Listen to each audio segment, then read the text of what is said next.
one of the issues of the private equity industry, I'm a big fan of the private equity industry and I've spent a long time in it, but one of the big issues is because it's been so successful, there's been a huge flood of capital. As always with creative destruction, returns attract capital and capital destroys returns. And I think there's a danger if participants are not careful that's the trend that we're on. There's something like 1.7 billion of dry powder in the private equity industry at the moment. The average purchase price in private equity deals is about 11 times EBITDA, which is the highest it's ever been. Debt levels being used are about 6 times and higher, which is again amongst the highest it's ever been.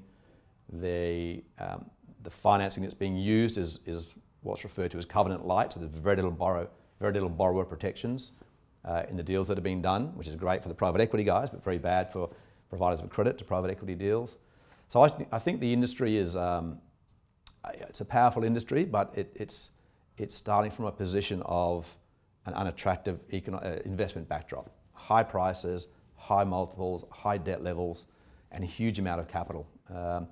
And I think there's opportunities for us, and what we try to do is apply a private equity mindset to the public market. So we like being very fundamentally oriented, we like concentrated portfolios, we like investing with a long-term time frame and not focusing on short-term performance versus a benchmark. So those elements of the private equity model we really like. But I think in the public market, with the immense volatility you get, there's much greater opportunity to buy very high quality businesses very attractively. And we bought a company called HCA, which is the leading hospital operator in the US. About this time last year, about a year ago, it was about 7 times EBITDA, very strong company, very attractive industry structure, dominant in its markets, 2.5 times bigger than its nearest competitor, 25% average market share in its local markets, making EBITDA margins 8 percentage points higher than its nearest competitors, very well run with a very economically aligned management team, aggressively buying back shares and very, very high quality capital allocation being carried out by the management team.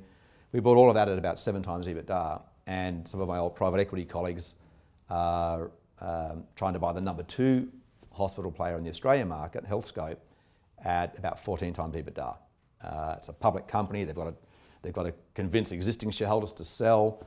I've just noticed in the last day or two that they're back for a second attempt. The first time around, a large Canadian infrastructure player came into play. So this competition makes it very hard to buy businesses and buy assets at attractive prices in the private equity world at the moment. And paradoxically, which is a change from 20 or 30 years ago, the public equity market, I think, offers much more attractive pricing opportunities to us than the private equity world does, which is increasingly efficient from a pricing point of view.